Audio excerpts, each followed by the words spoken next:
Okay, so praise the Lord. So, hindi ko muna ipin yung aking video na okay lang naman itong ganitong klaseng setup. Okay, so praise again for another time for us to learn again from the Lord, no? We are still in John chapter 11. Hindi pa natin natapos to because sabi nga natin, we want to understand na hinihimay-himay natin yung mga verse by verse, no? Word for word. And so we want to understand po ito, no? Bagamat sabi nga natin, matagal yung ating pag-aaral, pero deep po yung ating understanding regarding the word of the Lord. Now, we will try to finish po yung ating John chapter 11 today. No? Nakita natin from our last sessions and from our last learning, no? Nung unang part, we are able to understand yung how the Lord learned about the sickness of Lazarus. And then on the second part, we learn about the death of Lazarus. And then last time, we discussed about Jesus Christ raised Lazarus from the dead. And today will be the last part of this John chapter 11, and that is about the plot to kill Jesus Christ. Okay, so if you have your Bible with you, we will be reading from verses 45 down to the last verse, okay, to finish this chapter. Okay, and sabi po dito, verse 45, many of the people who were with Mary believed in Jesus when they saw this happen. But some went to the Pharisees and told them what Jesus had done. Then the leading priests and the Pharisees called the high council together. What are we going to do? They asked each other. This man certainly performed many miraculous signs. If we allow him to go on like this, soon everyone will believe in him. Then the Roman army will come and destroy both our temple and our nation. Caiaphas, who was high priest at that time, said, "You don't know what you're talking about. You don't realize that it's better for you that one man should die for the people than for the whole nation to be destroyed." He did not say this on his own as high priest at that time. He was led to prophesy that Jesus would die for the entire nation, just not only for the nation, but to bring together and unite all the children of God scattered around the world. So from that time on, the Jewish leaders began to plot Jesus' death. As a result, Jesus stopped his public ministry among the people and left Jerusalem. He went to a place near the wilderness to the village of Ephraim and stayed there with his disciples. It was now almost time for the Jewish Passover celebration, and many people from all over the country arrived in Jerusalem several days early so they could go through the purification ceremony before the Passover began. They kept looking for Jesus, but as they stood around in the temple, they said to each other, "What do you think? He won't come for Passover, will he?" Meanwhile, the leading priests and Pharisees had publicly ordered that anyone seeing Jesus must report it immediately so they could arrest him. So purihin ang Panginoon sa kanyang mga salita sa araw na ito, sa umagang ito, and we thank the Lord for another privilege for us to learn from the Lord. Okay, so nalaman natin mga kapatid, after Jesus prayed to his Father, no? Let us go back to what we have learned last time to connect to our lesson today. That Jesus, after he prayed to his Father, he called in a very loud voice. At ang sinabi niya, "Lazarus, come out." Okay? Then the dead man came out, his hands and feet wrapped with strips of linen and a cloth around his face. So nakita natin from our previous lessons that at the shout of Jesus Christ, Lazarus came out, no? Although balot na balot siya ng mga cloth that is being wrapped in those days, no? When a dead man was being put into grave. But then nakita natin that he came out even though all these cloth was around his body at the same time at his face. So therefore, ano nangyari after that great miracle that has been done in those times? Ano yung makikita natin from our passage today to connect us from this chapter 11. Okay, so therefore, sabi dito, many Jews who had come to visit and console with Mary had seen what Jesus did, and many of the Jews believed in the Lord. So dito makita natin although there is a mix, sabi natin, response from the people, but then although hati yung mga Jewish people when they saw the great miracle of the Lord when He raised Lazarus from the dead. But then una natin makikita dito yung first group, yung unang group. Ito yung mga Jewish people who had come to saw Jesus Christ raising Lazarus, and then sabi doon, they believe on the Lord. Okay? We believe that, sabi nga natin last time, that this situation or yung sickness ni Lazarus will really give glory to God, and that the Son of God will be glorified through this, no? At makita nga natin dito, this is what had happened, that many of the Jews who had come to console or who had come to visit Mary and Martha regarding the death of their brother, karamihan sa mga Hudyo at that particular time nung nakita nila itong miracle na ito, they come to believe in the Lord. Okay? But then, sabi nga dun sa ating passage, not particularly all the people in that particular time, no? Kasi sinabi dito, but some of them, although they witnessed the miracle, hindi natin alam, very silent itong Bible, no? As we observe yung mga verses, although sinabi natin dito that there are some who witnessed it, the raising of Lazarus, pero hindi sinabi sa salita ng Panginoon kung itong mga other group na ito ay naniwala or they did not believe.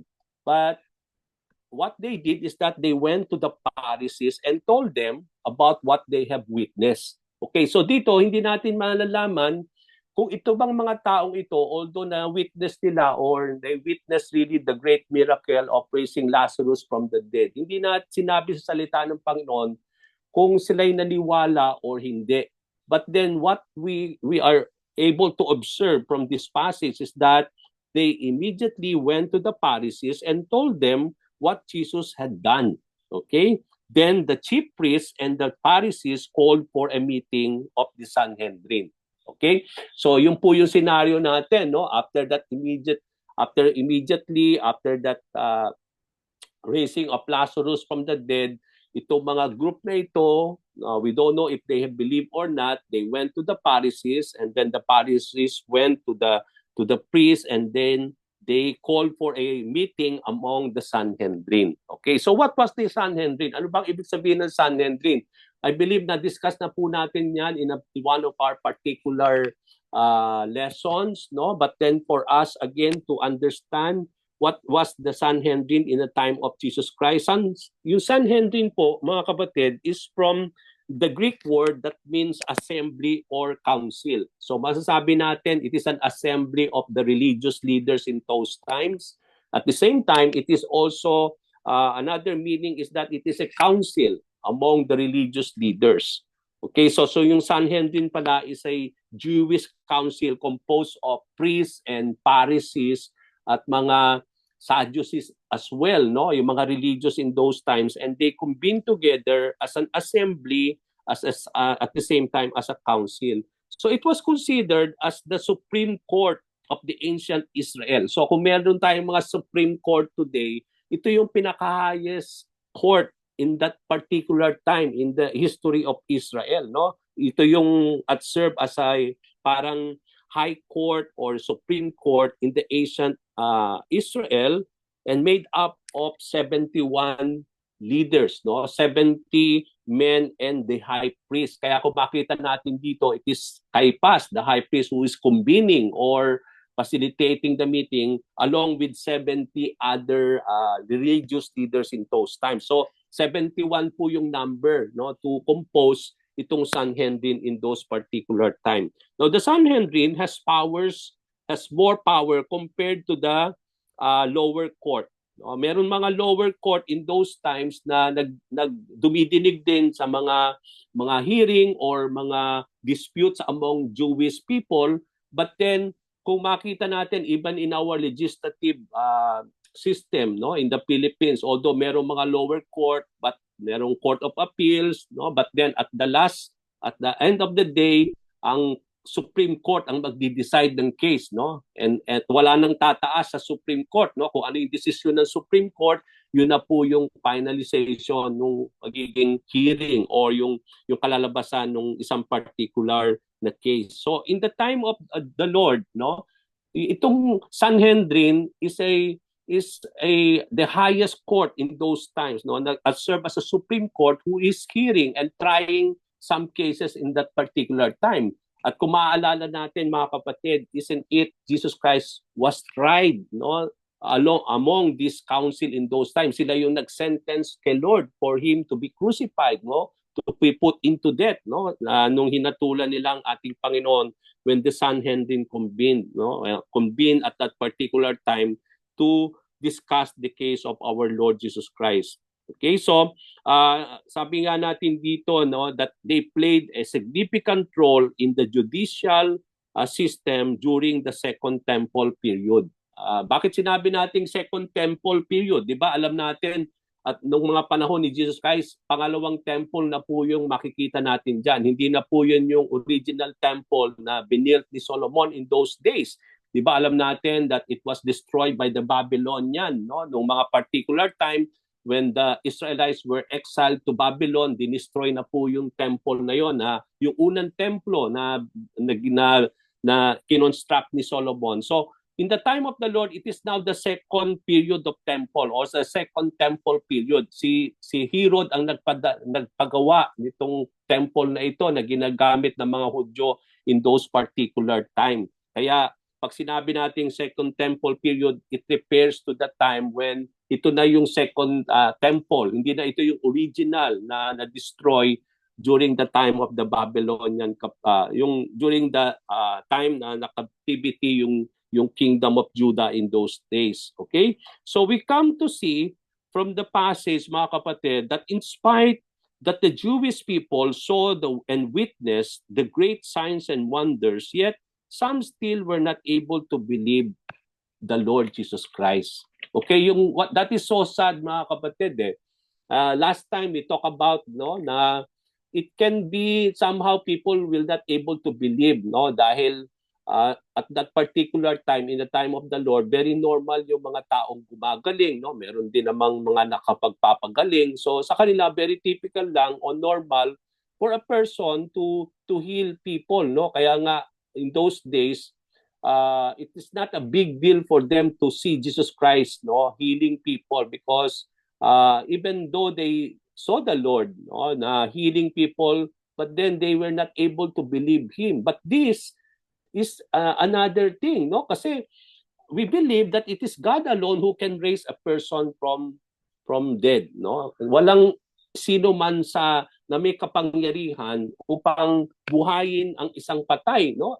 Ang Diyos lang ang makapaggagawa noon at wala pong pwedeng gumawa na isang tao lang or anyone who can do that. And that is God alone who can do that kind of working.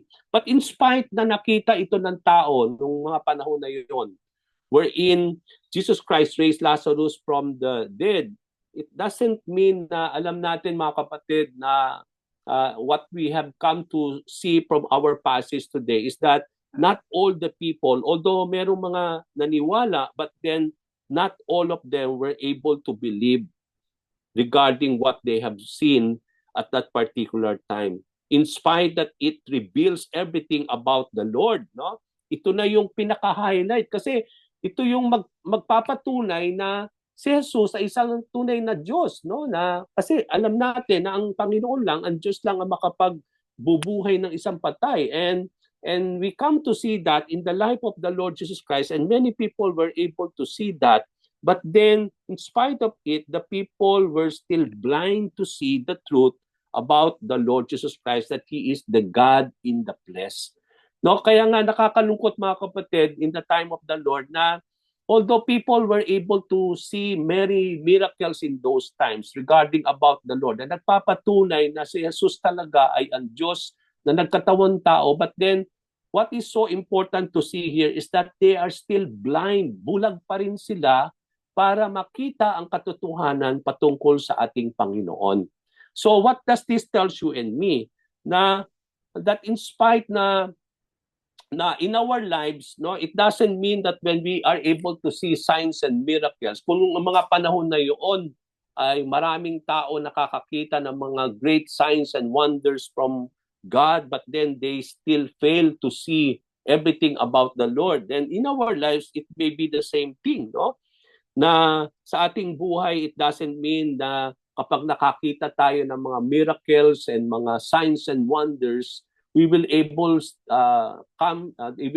to come to believe everything. Okay? So come to think of it, no, kung ire-reflect natin, no, yung regarding about the life of our Lord and Savior Jesus Christ, about his life, death, and resurrection. You know what is the great miracle that will prove indeed that Jesus Christ is who he is? Hindi itong mga miracles na ito eh. Although it can really testify about who Jesus Christ is, no? Na nagpapagaling siya ng mga may sakit, nagpapalaya siya sa mga may mga masasamang espiritu at that particular time. We come to know about that in the gospel. But then you know what is the greatest miracle to prove na talagang si Jesus is who he is, who claim it to be, is his resurrection from the grave, no? Ito yung magpapatunay, ito yung pinaka-great miracle, no? Ito yung parang nagpatutuo sa lahat ng mga claim ni Jesus Christ, no? Ito yung nagpapatutuo regarding everything that he taught us, or everything concerning about his claim and everything about the Lord, no? Ito yung nagpapatunay na totoo at tunay yung mga bagay na ating nalaman patungkol sa ating Panginoong Hesukristo. But come to think of this, no, even though maraming tao ang nakakita nitong great miracle of how the Lord has been raised from the dead, isn't it even in our time today, wala pa rin naniniwala, no? They will not able, they even say that it's a fabricated thing, no? They cannot really believe that it is genuine and real, to the point that there are several mga arguments or many things that still they say that it is not really true. Okay, kaya marami po talaga ang hindi rin naniniwala in spite that they have really come to know about it. Now, God alone can raise someone from the dead. We know that the raising of Lazarus from the dead was a work of God. Hindi ito gawa ng tao. No one, even anyone, can really do that kind of work. Kaya it is really indeed a work of the Lord. So it cannot neglect the fact, mga kapatid, that Jesus performed the miracle to prove that he is God himself. Ito yung magpapatunay talaga na talagang siya yung Diyos na nagkatawang tao. But then we come to see from that time, no, that they were not still able to believe in the Lord. So Jesus possessed the power to raise a dead person into life, for he is indeed the resurrection and the life. Dito niya pinatutunayan ngayon yung kanyang claim. Come to think of this, no?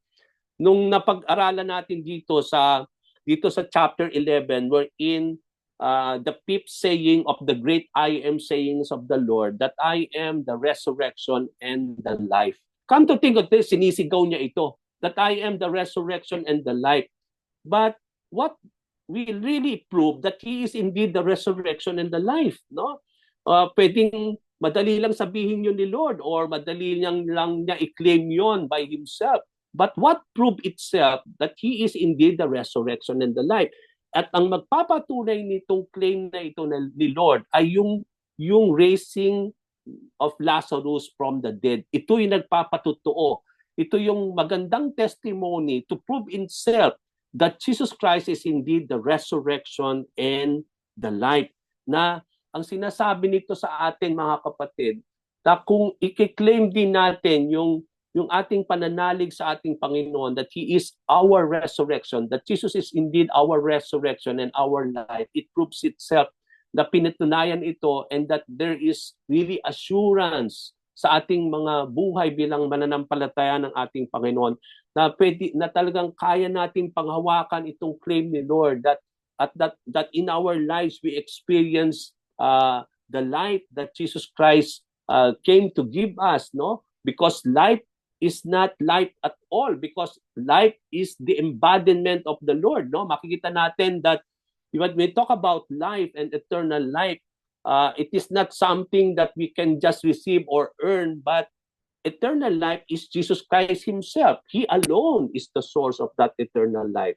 And at the same time, resurrection, nakita natin, na pag-aralan natin last time, is not an event or something that we expect to experience when we die. But in our lives, resurrection is about the Lord. That when you receive Christ as your Lord and Savior and you put your faith unto Him, you will able now to experience resurrection. For indeed, resurrection is a person, and that is Jesus Christ. So dito, nakita natin that not only Jesus Christ claimed that He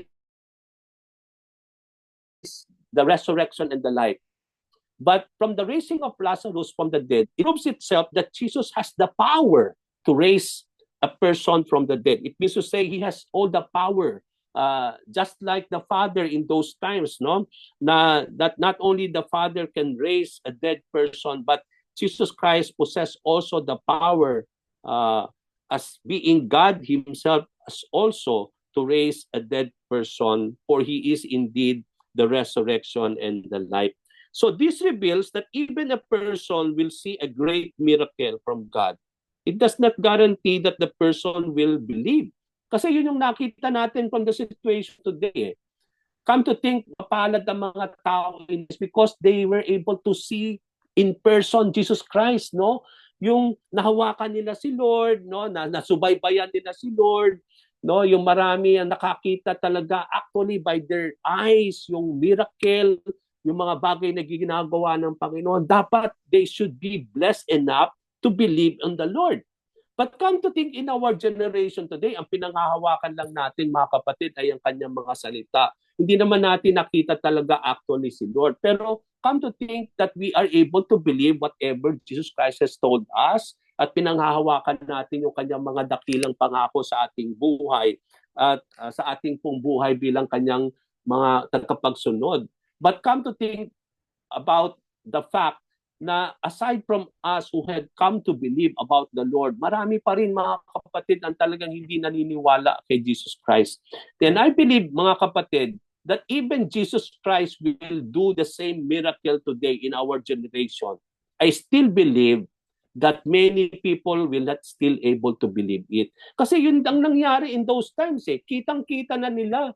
Actually, he had come to see the Lord in person, physically. Nakita nila talaga yung miracle by their naked eyes, no? But then they still not able to believe in the Lord. But I believe if the same thing will happen in our generation today, we cannot really fully say na lahat ng tao makakakita nito ay maniniwala. I believe they will still not able to believe on that particular time, even in our time today. Because I believe there are a lot of things that hinders a person. Sabi nga natin, unless God will open the eyes of people, they are still blind to see the reality, even makakita sila ng great miracles from God. Come to think of this, di ba? Kahit makakita ng mga great signs and wonders in your life, pero kung bulag ka pa rin, makita yung reality and truth about the Lord, wala pong saysay yun. Kasi unless na mabuksan ang isipan at puso ng isang tao regarding about what he has seen, then that's the time only that he will come to believe. But then kung sarado pa rin ang spiritual eyes ng mga tao, ang kanilang spiritual mind, and they are still depraved in their understanding of the Lord, even though they will come to see those great miracles, we can still say that they will not still believe because their spiritual eyes are closed. Now, as we reflect on as we reflect as being disciples of Jesus Christ, mga kapatid, that although they had been with the Lord, come to think of this, wag na tayong lumayo. Okay? Punta na lang tayo sa disciples of Jesus Christ, 12 disciples. Very close kay Lord. 12, almost 3 years, they have been with the Lord. They slept with the Lord. Kumakain sila together. They walk together. They journey together. They have heard many teachings from the Lord during those years, mga kapatid. Okay, but then, at the end of the day, naniwala ba yung mga disciples? No, we come to see from it, no, after 3 years of ministry, experiencing Jesus Christ in their lives, itong mga close disciples of the Lord, yung 12 disciples, they have seen the miracles of the Lord. They have seen also this miracle of raising Lazarus from the grave. No, nandun din sila. They witness it. Okay, they have come to be they have come to witness lahat yung mga ministry ni Lord at that particular time because they always are present. They were present always during those times. Yet, and at the end of the day, anong nakita natin from the gospel? They still fall short of their belief in the Lord. Okay? Come to think of that, no? Ito na, very close na ito. Ito na yung inner circle of the disciples of Jesus Christ, no? Na-witness na nila, they were taught by the Lord day and night regarding everything that they need to know. But at the end of the day, they still fall short of their faith and they still fall short of their belief in the Lord. Okay? They themselves saw those miracles and they also even saw the raising of Lazarus from the dead. Pero ano bang sinasabi natin dito? Come to think of this, okay? Even Judas Iscariot betrayed the Lord. Okay? So ibig sabihin, although they have come to see everything, no? But at the end of the day, it is still possible that these people will fall short of their belief in the Lord. No, hindi na nga tayo lalayo. Mga disciples na itong pinag-uusapan natin. Even Judas Iscariot betrayed the Lord. Okay? Now come to think, for 30 pieces of silver in those times. Ang halaga lang pala ni Lord is 30 pieces silver in those times. No? Come to think of that, ipagkakanulo mo or you are able to betray the Lord for that kind of money, I believe even in our lives, hindi natin pwede sabihin, hindi ko ipagkakalulo si Lord. But many times, we betrayed God, no? Kung bubuksan lang natin yung ating isipan, mga kapatid, many times we fall short of our belief in the Lord. Maraming beses, para tayong si Judas Iscariot na binibetray natin si Lord. Okay, in other means, no? Yung kapag tayo inuuna natin yung sarili natin, hindi natin inuuna si Lord, no? May mga sandali na nagre-rely tayo on our own. That is a form of betrayal, mga kapatid. That's a form of betrayal. No, and so I believe we are also being convicted here, no, mga kapatid. At the same time, hindi na tayo lalayo. Si Peter, he denied the Lord 3 times in those times. No, come to think of this, no, nagmamalaki pa si Peter in those times. Lord, I am ready to go to prison. Many times we say that, Lord, I'm ready to follow you. But at the end of the day, we still deny the Lord. Okay, just like Peter, we are like Peter in our journey with the Lord. Okay, so dito, ito na yung mga inner circle. Nakakita na silang lahat, no, patungkol kay Lord. They come to hear Jesus Christ speaking to them, no, personally talking about him and everything, but at the end of the day, they still fall short of their many things when it comes to the Lord. Thomas, okay, after the resurrection of the Lord, no, he falls short of believing, unless my eyes will see the risen Lord, I will not believe. So come to think of this, mga kapatid, what does this tell you and me? What I'm trying to say, mga kapatid, is that even though we are able to see the reality and the great miracles and everything concerning about the Lord, but come to think, it still, there are moments that na talagang we fall short of our belief in the Lord, no? And many people still, sabi ko nga, even though they will see a great miracle in the concerning the Lord, they will still not able to believe on Him. At ang sabi ko nga, isa na pinaka-great miracle na nagpapatunay regarding about the Lord is His resurrection. Na kahit nalaman ito ng mga tao, even in our time today, they will still not able to believe regarding about the Lord. It was only, sabi nga natin, after Jesus Christ, the death and the resurrection of the Lord, before the ascension of Jesus Christ. Got to think of this, no? Paano nabago ang buhay nitong mga disciples na ito. Kaya nakikita natin at the beginning of the book of Acts, ibang-iba na itong disciples. Pero when we come to see them in the gospel, hindi sila yung mga yun in the book of Acts. Kasi makikita natin at the end of before Jesus Christ will ascend back into heaven after his death and resurrection. Ano sinabi sa salita ng Panginoon? The Lord Jesus Christ opened their minds. It is at that particular time, di ba? They opened the minds of these disciples, and they were able to see now, and they were able to fully understand everything about the Lord. Na nare-remind sila nung mga bagay na ganun lang nila naintindihan at particular time, kasi doong araw pa lang na yon binuksan ni Lord yung puso ng isipan ng mga disciples in those times, because it is now the time for them to receive the Holy Spirit. It is the Holy Spirit now who will reveal, who will confirm everything concerning about the Lord. Kaya nga sabi ni Lord, it is important for me to go back to my Father, because if not, you will not receive the Comforter, the Advocate, no? Kaya napaka-importante, kasi yung Holy Spirit ang magbabalidate niyan, yung that will really prove itself, because it is the Spirit of Christ that is reigning in a person's life that will really validate, and that it will really confirm everything about the Lord. Kaya at that particular time, no, when they received the Holy Spirit during Pentecost, yung palang nakita nila, na-realize nila yung kanilang shortcomings in their belief. That's why at that particular time, during Pentecost, makita natin there's a new Peter at that particular time. No, when they were filled by the Holy Spirit, doon nila na-realize everything. That's the time that they have really understood everything about the Lord. And that's the time that now they are ready, really ready to die for Jesus Christ.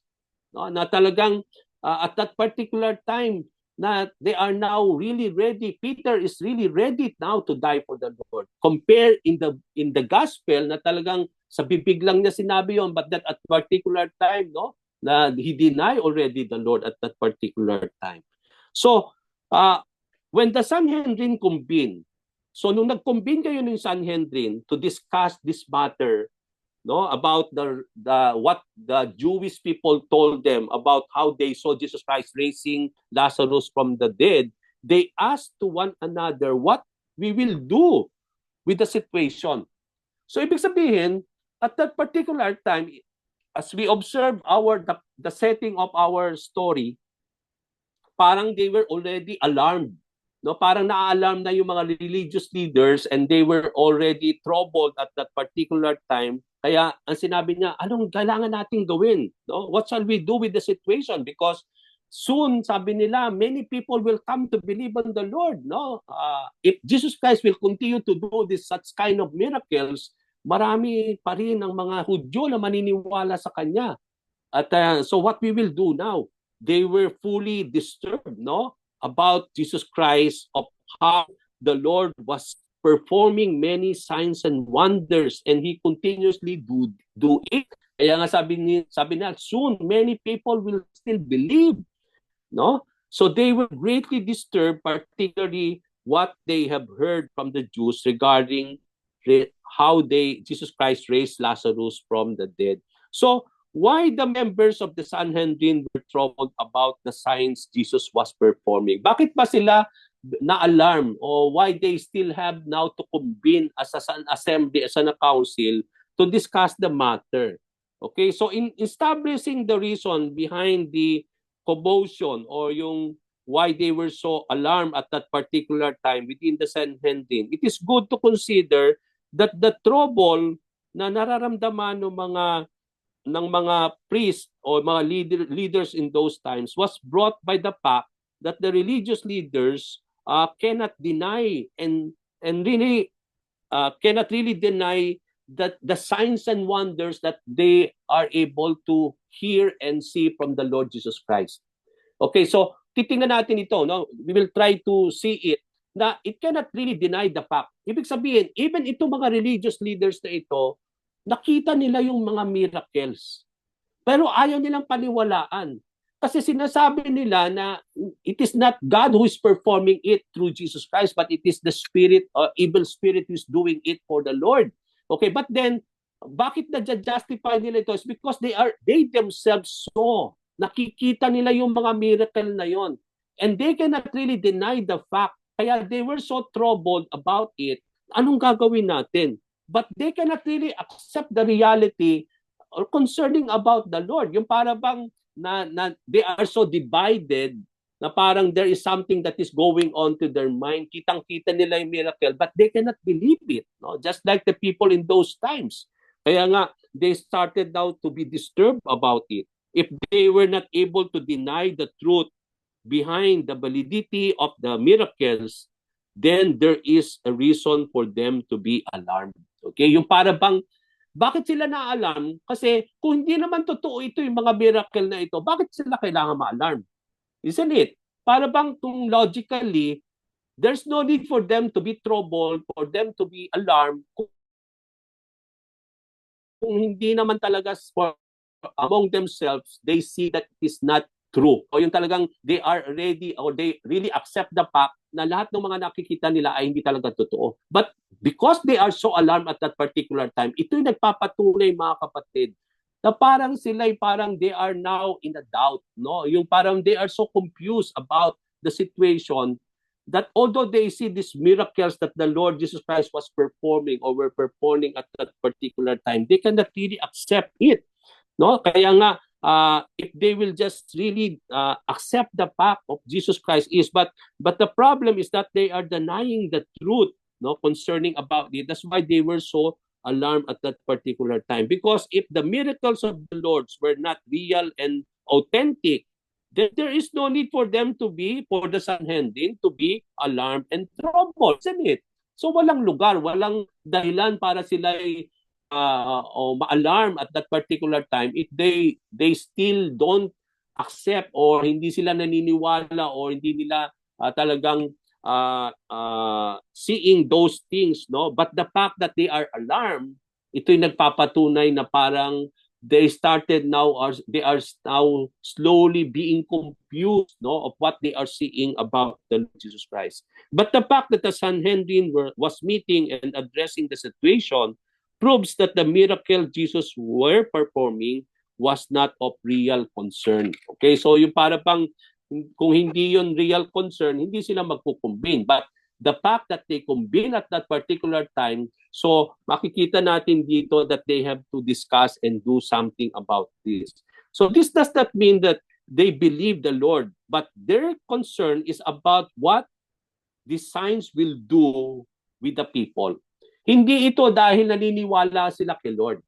Pero they were so concerned about the people because come to think, kapag marami po ang maniniwala kay Lord, magkakaroon ng commotion, no? In those times, and we come to know that even na noong mga panahon na yun, they are under the rule of the Roman Empire, no? If they allow Jesus to do these miraculous signs, and soon everyone will believe in the Lord, no? And that will be now a problem to the religious leaders. Kasi that if the people will continue to believe in the Lord, no, that will be a problem to the nation of Israel under the rule of the Roman Empire. Bakit? Kaya nga kung makikita natin from our verse, no? And soon the people will believe in the Lord and the Romans will destroy the nations and they will destroy the temple. Bakit sinabi ito ng mga religious in those times? Kasi may basihan yung kanilang understanding of the situation. Kasi kung magpapatuloy na lahat ng na maraming tao will believe in the Lord seeing those miracles, it will really be a great problem in the nation of Israel. Bakit? Isn't it? Kasi kapag nangyari yon, people will now follow and believe the Lord. First, they will follow Jesus Christ instead of following the religious leaders. So parang makikita natin dito, they were alarmed, they were troubled because of na mawawalan sila ng saysay, no? Yung talagang na naiinggit sila ni Lord, no? Yung o makikita natin dito na parang magiging walang saysay ang mga religious leaders in those times if the people now will slowly and continuously come to believe in the Lord Jesus Christ. Okay? So makikita natin 'yon. Another reason why the Sanhedrin was addressing the situation is because when the Jewish people will believe in the Lord, it might create a commotion that would lead for the Roman army to intervene. Okay? Daw, di pa maraming beses nakita natin in our passages in the gospel na kapag dahil they really believe in the Lord, and their belief of the Lord Jesus Christ is they believe on the Messiah.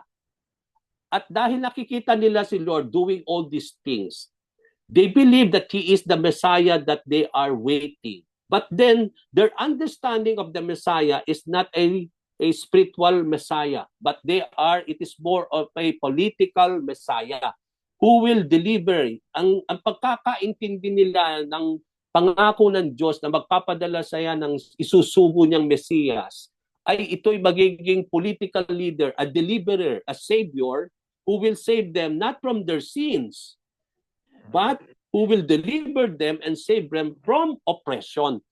And at that particular time, they are being oppressed by the Roman Empire or the Roman army.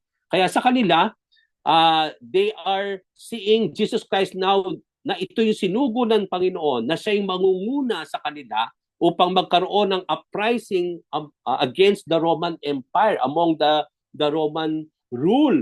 Okay, at that particular time. At alam natin mga kapatid, in the middle of the ministry of the Lord, meron ng mga maliliit na grupo na nagpaplano na to really to do an uprising against the Roman Empire, no? At sabi nga natin doon, isa nga yun yung gustong palayain ni Pontius Pilate, di ba? Isa siya yung nadakip na nagkokos ng uprising among the Roman Empire, no? Sabi niya, I will free Barnabas, but then sabi nila but then mas gusto pa ng tao na palayain nila itong taong ito instead of releasing the Lord Jesus Christ in those times, no? So dito makikita natin maraming beses nakita tayo sa verses in the Bible that they always raise Jesus Christ and they want him to become their king. But many cases the Lord will remove himself from them. Okay? Kasi there will be a tendency that they will really force him to become their king and to lead them, no? At yun po yung magiging uprising or something that will ignite, no? Something for the Roman Empire to intervene, and that's why itong mga religious, they are so bothered about it that if this will continue and many people will still continue to see him as the Messiah or political deliverer or a political savior, then there will be a commotion among the nation of Israel, and that indeed the army of the Roman Empire will intervene against it. No, kaya nga they are looking on that even the army will destroy the Israelites or the whole nation and even the temple in those times. Okay? So there were cases at that multitudes of people, Jewish people, wanted to take hold of the Lord and make him as a king, di ba? Maraming verses tayo makikita niyan na gusto nilang gawin si Lord na parang hari, okay, to live. But then Jesus Christ will always release himself from them. Because this is not what he came to do.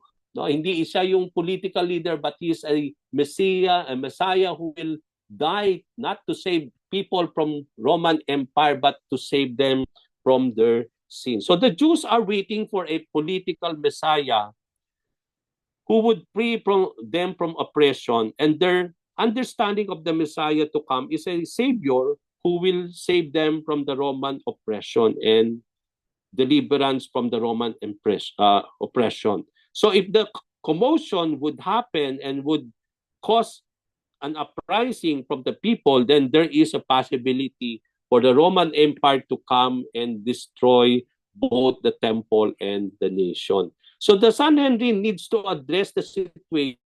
In doing so, they are thinking of putting stop No, gusto nilang pahintuin sila sa kanya mga ginagawa, and is the plan, no? Paano natin siya na pipigilan, or yun yung kanilang, they are trying to discuss what we will do, no, about this man, so that we were able to stop him to do further damage, no? So dito na ngayon tumayo si Caiaphas, nakita natin from our passage. Siya yung parang the high priest na naglilid po ng Sanhedrin in those times. So he was the high priest, and at that time he stood up and he addressed the assembly. Siya yung nag-address nung council. At ang sinabi niya sa assembly that sabi niya, he told them that the assembly was not realizing what they were saying. Na para bang ano yung sinasabi ninyo? Na para bang hindi niya maintindihan kung ano yung the members are trying to say at that particular time. Caiaphas raised an idea. Dito niya siya nagbigay ng plan or idea. At anong idea ni Caiaphas? Caiaphas raised an idea that it is better for one man, instead the whole nation to be destroyed because of Jesus Christ.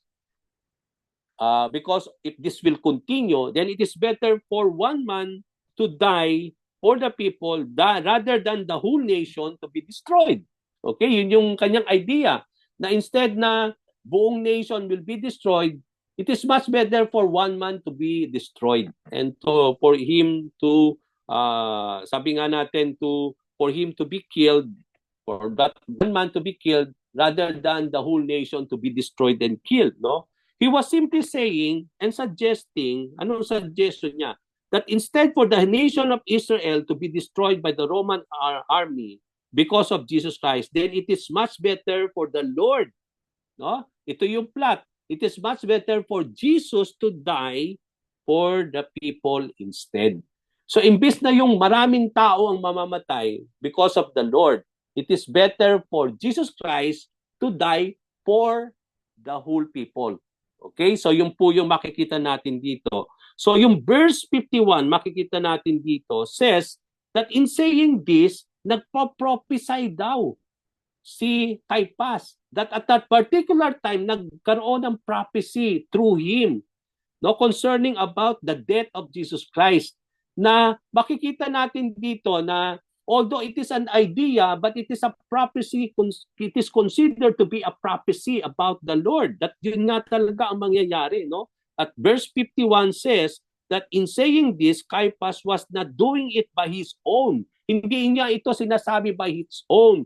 But sabi dun sa ating verse that he was led, and he was led by what? By whom? By the Lord, to prophesy that Jesus would die for the entire nation. So nung sinabi pala niya ito, hindi lang ito parang idea na nagmula sa kanya, but God led him to prophesy about the death of the Lord Jesus Christ, that indeed Jesus Christ will not only die for the entire nation of Israel, but he will die for all mankind, no?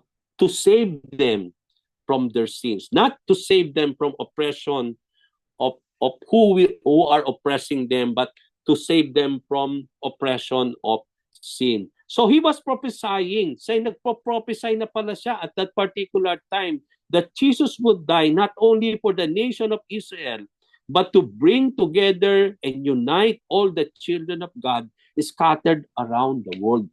So nung sinabi pala ito ni Caiaphas, God led him to prophesy na hindi lang si Jesus ay mamamatay for the nation of Israel, but he will die so that all people will be united, no? That it will bring together and unite all the children of God. Sabi doon, scattered around the world. At di ba yun nga yun nangyari when Jesus Christ died, no, on the cross. Hindi lang nagkaroon ng salvation, no, at deliverance and redemption from sin, but it is Jesus Christ who unite and who had really, sabi nga natin, who had bring together the children of God together, and that has been scattered all over the world, no, and we are now considered to be one children or one people in the Lord, no? So kaya nga, there will be no more Jew, no more Gentile, but you are one in the Lord, no? He made everyone one in the eyes of the Lord, that there will be now one children of God, that there will be only one universal church, no? That there will be one people, no? And I believe yun yung makikita natin na yung nakita natin from the prophecy that has been made by Caiaphas in those times na God led him to prophesy concerning about the death of Jesus Christ. So from the words of Caiaphas,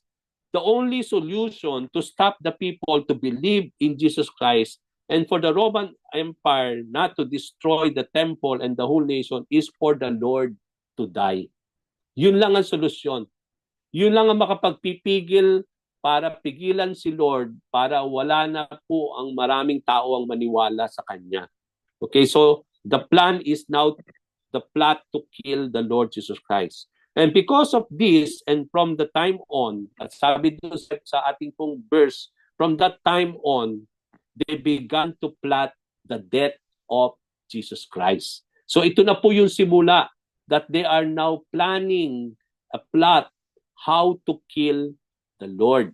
Okay, so ito na po yung stance. Kaya yung mga susunod na chapter natin, very relevant na po yan, no? Makikita natin as we continue to go to the last chapter of the book of John, no, wherein Jesus Christ was really arrested and everything and tried, no? Makikita natin 'yon. Magkakaroon ng sabi nga natin yung how even at this time the leaders already are beginning to plot the death of Jesus Christ. We all know that the plan to kill Jesus Christ was not established only now, but from our previous lessons, ito na yung plano ng mga religious leaders. Kasi, di ba, from our previous lessons, maraming nating makita that because of their argument, because of their disclosure with the Lord, maraming beses that they want to kill the Lord. Di ba? Maraming beses na gusto nilang patayin si Lord. So, yung plot to kill the Lord is not new. No? Alam natin na hindi lang ito na nangyari during nung nag-convene yung Sanhedrin, pero maraming verses in the Bible na even before sa ating pong mga previous lessons, nakita natin that how they really want to kill the Lord, no? In many instances, in many passages in the Bible. So as a result, and to address the situation and knowing the plan of the religious leaders to kill the Lord, ang sabi doon sa verses natin as we will come to end, no? After that na meron ng plot to kill the Lord, anong dating nito? It means to say, it may be that somehow Jesus Christ was able to hear it because He's an all-knowing God, no? Kaya ang nangyari, makikita natin from our verse, as a result, makita natin dito that Jesus Christ stopped temporarily His public ministry. O, hininto niya muna. Okay, di ba? Nakita natin from our verse na there is already a plan to kill Him. Okay, so ang nakita natin as a result to address the situation and knowing also the plan of the religious leaders to kill the Lord, Jesus Christ stopped His public ministry among the people and left Jerusalem. Okay, kitang-kita natin yan sa verse natin today, no? Na tinigil niya muna temporarily yung kanyang public ministry and umalis siya ng Jerusalem and He went where? He went to a village in Ephraim. Okay? He went to a place near the wilderness to the village of Ephraim and stayed there with His disciples. Okay, para bang not to aggravate the situation, ang ginawa ni Lord is that He went out of Jerusalem and then He stopped first temporarily His public ministry and He went to this village in the wilderness in the village of Ephraim. Now, as we come to see it, mga kapatid, as I will be closing, although Jesus is in control of situation, kahit hindi naman umalis si Lord sa Jerusalem, no? Alam natin that He is the sovereign Lord, that He is in control of the situation. And come to think of this, di ba, na-establish na natin in our previous lessons na walang mangyayari kay Lord because it is not time yet. Okay? Dahil kahit anong gawin ng mga Hudyo, it will not be It will not happen because it is not time yet.